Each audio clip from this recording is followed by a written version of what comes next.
ಏನು ಮೊನ್ನೆ ಕರ್ನಾಟಕ ರಾಜ್ಯ ಸರ್ಕಾರ మన ಮುಖ್ಯಮಂತ್ರಿಗಳ ನೇತೃತ್ವದಲ್ಲಿ ನಡೆದಂತ ಸಂಪುಟ ಸಭೆಯಲ್ಲಿ ಬೆಂಗಳೂರಲ್ಲಿರುವಂತ ಅರಮನೆಯ ಮೈದಾನ ಜಾಗವನ್ನ ಬಳಸಿಕೊಳ್ಳುವಂತದಕ್ಕೆ ಮತ್ತೆ ನಿಯಂತ್ರಣ ಮಾಡುವಂತದಕ್ಕೆ ಆರ್ಡಿನೆನ್ಸ್ ಹೊರಡಿಸಬೇಕು ಅನ್ನೋ ಒಂದು ತೀರ್ಮಾನ ತೆಗೆದುಕೊಳ್ಳುವಂತದಕ್ಕೆ ತೆಗೆದುಕೊಂಡಂತ ಒಂದು ತೀರ್ಮಾನಗಳು ನಾನು ಗಮನಿಸಿದ ಮಾಧ್ಯಮಗಳಲ್ಲಿ ಸ್ವಲ್ಪ ಬೇರೆ ರೀತಿಯಲ್ಲಿ ಪ್ರಚಾರ ಆಗ್ತಾ ಇರುವಂತದ್ದು ಪ್ರಸಾರ ಮಾಡ್ತಾ ಇರುವಂತದ್ದು ನಾವು ಕಂಡಿದ್ದೀವಿ.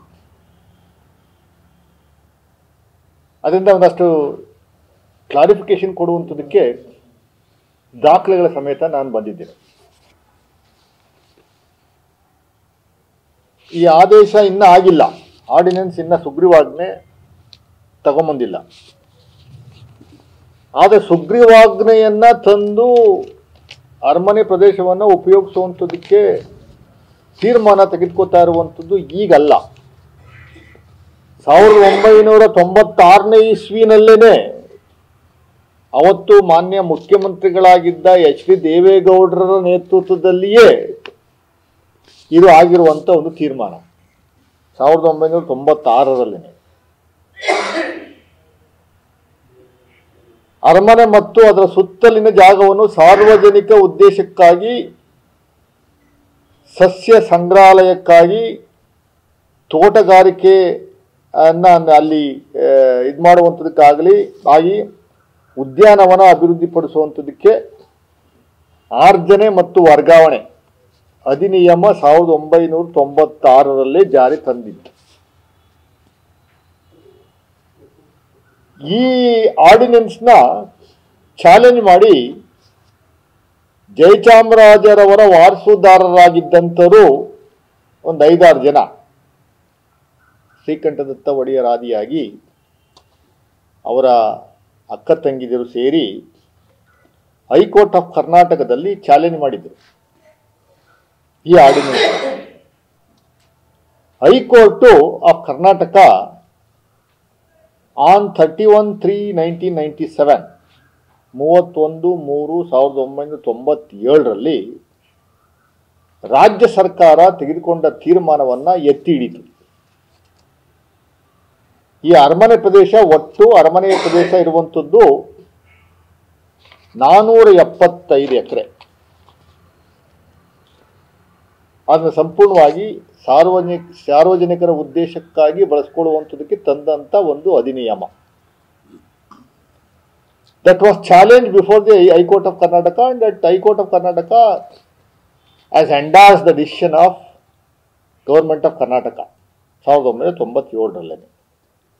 ಈ ಹೈಕೋರ್ಟ್ ಆದೇಶವನ್ನ ಮತ್ತೆ ಸುಪ್ರೀಂ ಕೋರ್ಟ್ನಲ್ಲಿ ಜಯಚಾಮರಾಜೇಂದ್ರ ಒಡೆಯರ್ ಅವರ ವಾರಸುದಾರರು ಚಾಲೆಂಜ್ ಮಾಡಿದ್ರು. ಸುಪ್ರೀಂ ಕೋರ್ಟ್ನಲ್ಲಿ ಯಥಾಸ್ಥಿತಿ ಕಾಪಾಡುವಂಥದಕ್ಕೆ ಒಂದು ಡೈರೆಕ್ಷನ್ಸ್ ಬಂತು 1997ರಲ್ಲೇ. ಅದು ಇಲ್ಲಿವರೆಗೂ status quo is being maintain. ತದನಂತರ ಸರ್ಕಾರ 2011ರಲ್ಲಿ, ದಯಮಾಡಿ ಮಾಧ್ಯಮ ಮಿತ್ರರಿಗೆ ನಾನು ಮನವಿ ಮಾಡ್ಕೋತೀನಿ, ಪರ್ಟಿಕ್ಯುಲರ್ ಆಗಿ ಡೇಟು ಮತ್ತು ಆ ಡೇಟಲ್ಲಿ ತೆಗೆದುಕೊಂಡ ತೀರ್ಮಾನಗಳು ಯಾವ ಸರ್ಕಾರಗಳಿದ್ದೋ ಅನ್ನುವಂಥದ್ದು ಪ್ರಮುಖವಾಗಿ ತಾವು ದಯಮಾಡಿ ಪ್ರಸಾರ ಮಾಡಬೇಕು ಅನ್ನುವಂಥದ್ದು ಅಷ್ಟೇ ನನ್ನ ಉದ್ದೇಶ. 2011ರಲ್ಲಿ ಕಾಂಗ್ರೆಸ್ ಸರ್ಕಾರ ಇರಲಿಲ್ಲ, ಯಡಿಯೂರಪ್ಪನವರ ನೇತೃತ್ವದ ಸರ್ಕಾರ. ಆಗ ಒಂದು ಇಂಟರಿಮ್ ಅಪ್ಲಿಕೇಶನ್ ಹಾಕ್ತಾರೆ ರಾಜ್ಯ ಸರ್ಕಾರ. ಏನು ಇಂಟರಿಮ್ ಅಪ್ಲಿಕೇಶನ್ ಉದ್ದೇಶ?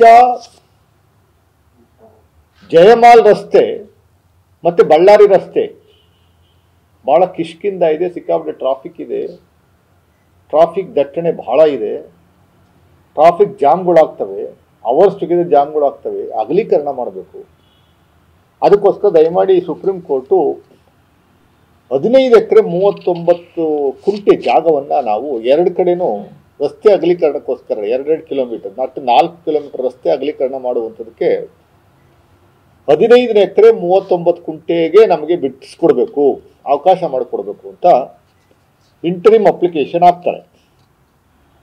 Supreme Court has given the direction and verdict in the year 2014. ಆಗ ನಮ್ಮ ಸರ್ಕಾರ ಇರುತ್ತೆ. ಸುಪ್ರೀಂ ಕೋರ್ಟ್ ಆದೇಶ ಮಾಡುತ್ತೆ, ಹೌದು 15 ಎಕರೆ 39 ಗುಂಟೆ ಜಾಗವನ್ನು ರಸ್ತೆ ಅಗಲೀಕರಣಕ್ಕೋಸ್ಕರ ನೀವು ತಗೊಳ್ಳಿ. ಅಲ್ಲಿನ ಗೈಡೆನ್ಸ್ ವ್ಯಾಲ್ಯೂ ಏನಿದೆ ಅಷ್ಟೊತ್ತಿಗಾಗಲೇ TDR ಅನ್ನುವಂಥ ಹೊಸ ಒಂದು ನಿಯಮವನ್ನು ಸರ್ಕಾರ ತಗೊಂಬಂದಿತ್ತು. ಟ್ರಾನ್ಸ್ಫರ್ ಡೆವಲಪ್ಮೆಂಟ್ ರೈಟ್ಸ್ ಅಂತ. ಟ್ರಾನ್ಸ್ಫರ್ ಡೆವಲಪ್ಮೆಂಟ್ ರೈಟ್ಸ್ ಯಾವುದೋ ಒಂದು ಪ್ರಮುಖವಾದ ಜಾಗ, ಆ ಜಾಗ ಕೊಡುವಂಥದ್ದಕ್ಕೆ ನಮಗೂ ಇಷ್ಟ ಇಲ್ಲದೆ ಇರ್ಬೋದು, ನಮಗೆ ಒಪ್ಪಿಗೆ ಇಲ್ಲದೆ ಇರ್ಬೋದು, ಇಲ್ಲ ಸರ್ಕಾರ ನಾವು ಕೇಳಿದ ದುಡ್ಡನ್ನು ಕೊಡದೇ ಇರುವಂಥದ್ದಕ್ಕೆ ಅಲ್ಲಿನ ಗೈಡೆನ್ಸ್ ವ್ಯಾಲ್ಯೂ ಏನಿರುತ್ತೆ, ಒಂದು ಸ್ಕ್ವೇರ್ ಫೀಟ್ಗೆ 10,000 ರೂಪಾಯಿ ಇದ್ದರೆ, 10,000 ರೂಪಾಯಿ ಒಂದು ಸ್ಕ್ವೇರ್ ಫೀಟ್ಗೆ ಬೆಲೆ ಇದ್ದರೆ ಅದು 3 ಪಟ್ಟು ಕಾಂಪೆನ್ಸೇಷನ್ ಒಂದು ಸರ್ಟಿಫಿಕೇಟ್ ಮೂಲಕ 10,000 ರೂಪಾಯಿಗೆ 30,000 ರೂಪಾಯಿ ಒಂದು ಸ್ಕ್ವೇರ್ ಫೀಟ್ಗೆ ಅವ್ರಿಗೊಂದು ಸರ್ಟಿಫಿಕೇಟ್ ಕೊಡ್ತಾರೆ. ಬೇರೆ ಕಡೆ ನೀವು ಅದನ್ನು ಮಾರ್ಕೊಬೋದು ಅಂದ್ರೆ ಏನು ಅರ್ಥ? TDR ಬಗ್ಗೆ ಸುಮಾರು ಜನಕ್ಕೆ ಅರ್ಥ ಆಗೋದೇ ಇಲ್ಲ, ಅರ್ಥ ಮಾಡ್ಕೊಂಡಿಲ್ಲ. ಅಲ್ಲಿ ಯಾರು ಲಕ್ಷ್ಮೀಪುರಮಲ್ಲಿ ಒಬ್ಬ ಬಿಲ್ಡರು 3 ಫ್ಲೋರ್ಗೆ ಪರ್ಮಿಷನ್ ತಗೊಂಡಿರ್ತಾನೆ, ಅಷ್ಟೇ ಪರ್ಮಿಷನ್ ಇರೋದು ಅಂತ ಇಟ್ಕೊಳ್ಳಿ. ಅವನಿನ್ನ 2 ಫ್ಲೋರ್ ಕಟ್ಟಬೇಕು ಅಂತಿರ್ತಾನೆ, 2 ಫ್ಲೋರ್ಗೆ ಪರ್ಮಿಷನ್ ಇಲ್ಲ. ಈ TDRನ ತಗೊಂಡೋಗಿ ಅಲ್ಲಿ ಮಾರ್ಬೋದು ಇವನು. ಇನ್ನು 2 ಫ್ಲೋರ್ಗೆ ಆ ವ್ಯಾಲ್ಯೂ ಏನಿದೆ, 2 ಫ್ಲೋರ್ ವ್ಯಾಲ್ಯೂ, ಆ ವ್ಯಾಲ್ಯೂನ ಇವನಿಗೆ ಕೊಡುವಂಥದ್ದು, ಆ ರೈಟ್ಸ್ನ ಅವನಿಗೆ ಮಾರ್ತಾನೆ, ಇವನು ದುಡ್ಡು ಬರುವಂಥದ್ದಾಗುತ್ತೆ. 15 ಎಕರೆ 39 ಗುಂಟೆ ಜಾಗವನ್ನು TDR ಮೂಲಕ ಕೊಡುವಂಥದ್ದಕ್ಕೆ ತೀರ್ಮಾನ ಆಗುತ್ತೆ. ಸುಪ್ರೀಂ ಕೋರ್ಟ್ ತೀರ್ಮಾನ ಕೊಡುತ್ತೆ. 11/7/2019 ಆಗಲೂ BJP ಸರ್ಕಾರ, ಯಡಿಯೂರಪ್ಪರ ನೇತೃತ್ವದ ಸರ್ಕಾರನೇ, ಸಮ್ಮಿಶ್ರ ಸರ್ಕಾರ ಹೊರಟೋಗಿರುತ್ತೆ. ಅಷ್ಟೊತ್ತಿಗೆ ಆ TDRನ ಅಕ್ಸೆಪ್ಟ್ ಮಾಡಿಕೊಂಡು TDR ಸರ್ಟಿಫಿಕೇಟ್ ಕೊಡುವಂಥದ್ದಕ್ಕೆ ತೀರ್ಮಾನ ಆಗುತ್ತೆ BJP ಸರ್ಕಾರದಲ್ಲೇ. ಇನ್ನು ಬಿಟ್ವೀನ್ TDR ಕೊಟ್ಟು ಅವ್ರಿಗೆ ಕಾಂಪನ್ಸೇಷನ್ ಕೊಡಿ, ಸರ್ಟಿಫಿಕೇಟ್ ಕೊಡಿ ಅಂತ ಏನು ಸುಪ್ರೀಂ ಕೋರ್ಟ್ ತೀರ್ಮಾನ ಮಾಡಿ ಆದೇಶ ಮಾಡಿರುತ್ತೆ, ಅದಕ್ಕೊಂದು ನಿಗದಿ ಆಗಿರುತ್ತೆ ಟೈಮ್. ಆ ಟೈಮ್ ಒಳಗಡೆ ರಾಜ್ಯ ಸರ್ಕಾರ ಮತ್ತು BBMP ಎರಡೂ ಅವರಿಗೆ TDR ಕೊಡುವಂಥ ಕೆಲಸವನ್ನು ಮಾಡಿರಲ್ಲ. ಅದನ್ನು ಮತ್ತೆ ಚಾಲೆಂಜ್ ಮಾಡಿ ಮಹಾರಾಜರು ಫ್ಯಾಮಿಲಿಯವರು ಸುಪ್ರೀಂ ಕೋರ್ಟ್ಗೆ ಕಂಟೆಂಪ್ಟ್ ಕೇಸ್ ಹಾಕ್ತಾರೆ, ನಿಂದನೆ ಕೇಸ್ ಹಾಕ್ತಾರೆ. 17/5/2022 ಆಗಲೂ BJP ಸರ್ಕಾರನೇ. Supreme court orders like this, one sentence ಓದ್ತೀನಿ. We do not see any reason to modify the said order. It is for the applicants to take action in terms of the order dated 21/11/2014. ಏನು ಅವರು contempt ಹಾಕಿರ್ತಾರೆ, ಶಿಕ್ಷೆಗೆ ಒಳಪಡಿಸ್ಬೇಕು ಅನ್ನೋಂತ ಹಾಕಿರ್ತಾರೆ, ಅದರಲ್ಲಿ ಏನು ಉರುಳಿಲ್ಲ, ಮಾಡುವಂಥ ಅವಶ್ಯಕತೆ ಇಲ್ಲ. ಅದನ್ನು 21/11/2014 ಆದೇಶ, ಸುಪ್ರೀಂ ಕೋರ್ಟ್ ಕೊಟ್ಟಂಥ ಆದೇಶವನ್ನು ಪಾಲನೆ ಮಾಡಿ ಅಂತ ಕೊಡ್ತಾರೆ.